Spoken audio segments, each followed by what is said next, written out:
10 vehicles out of that one roll. That's 6,000. Gotcha. I like it. I like your model. Yeah. I like your business model, bro. How did you price your services then and still be competitive, still make good money?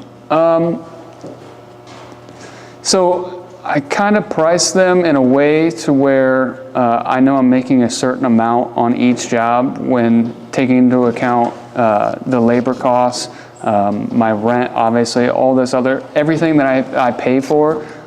You have to come up with your numbers. Essentially, it's taking everything that you pay for, and dividing it by however many days are in the month.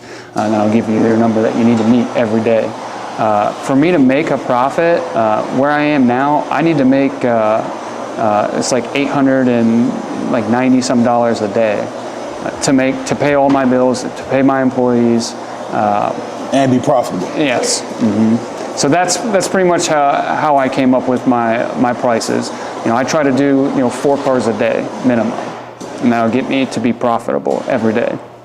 Does that make sense? That make hella sense, bro. Now I'm looking at you because when I'm looking at you like that, bro, I'm trying to really this guy got a sharp ass mind, bro, because you gotta think people ain't thinking like that, bro. Like people not thinking about on the day to day, how many jobs do I need to produce to be profitable? So how many people can I afford on my team? What systems do I need? They not playing chess no more. They're playing checkers. One of the biggest mistakes for new people is to just undercut everybody.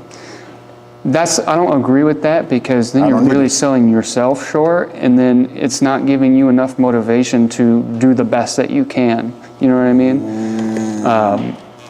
If say I'm selling a full car for $329 and you come in at $200, you know what I mean? It might look better for the client because they're spending less money, but you're not going to care as much as I'm going to care because I'm making more money.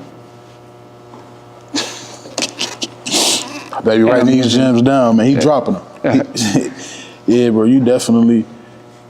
Yeah, I can see why you here. I can see why you in the establishment. I can see why you doing the numbers you're doing.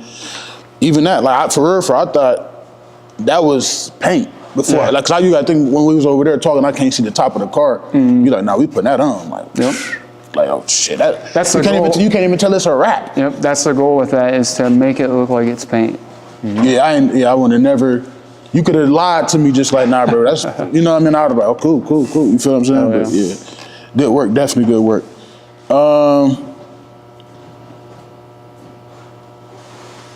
What marketing strategies are bringing in the best clients today? Google, 100%. Google.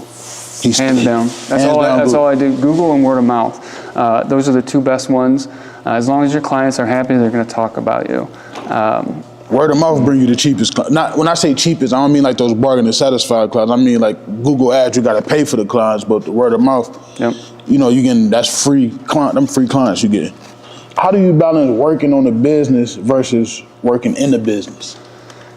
That is probably one of my biggest struggles right now. Working on hiring more people to help with the day-to-day things so that I can step back in the future. That's the goal, of course. I don't want a business to have a job. You know what I mean? I don't want to have a job. That's why I own a business.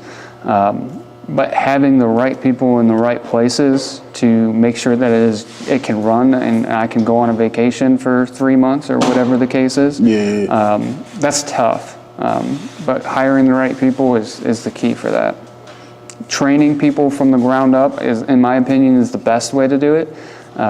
If I was to hire a window tinter that already knows how to window tint, they might not do it the way that I want them to do it. So it could just cause problems, but hiring people from the ground up is the way to go, and hiring the right people in the first place. Yeah, definitely. No, I agree. I use you probably heard of it before, the who, why, where, what, when framework. When you kind of trying to put the people on the team, because it's basically just easier to identify what you need them for, where you need them at, why you need them, and all those extra reasons by just using that little simple framework. What systems or automations have helped Automotive Restyle run smoother? So we use a CRM program called TintWiz. It's made by window tinters for window tinters. and it literally works for every aspect of our business. We could send invoices, send proposals. It automatically. What is it called? TintWiz? TintWiz, yep. It's $100 a month to subscribe to it, and its value is worth that times 10. It does all of our scheduling for us. It automatically reaches out to customers and reminds them of their appointments 2 times, 24 hours in advance and 1 hour in advance. It also, we can collect payments on that if we want to. I don't use it for that. I use another program called Square. That's how we take all of our payments. I love that as well. It also tracks payroll for my employees, their shifts. It does all my taxes and stuff for me. Besides my sales tax, I got to do that in the end of the year taxes. But it will file all like the W-2s and the 1099s for contractors and stuff all for me. I don't have to do any of that. Damn.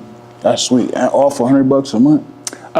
Yeah, TintWiz is $100 a month, and then Square with all the other features that I pay for, I think I'm like probably $150 or so like a month. So $250 between the both, or just $150 between the both? $250 between the both.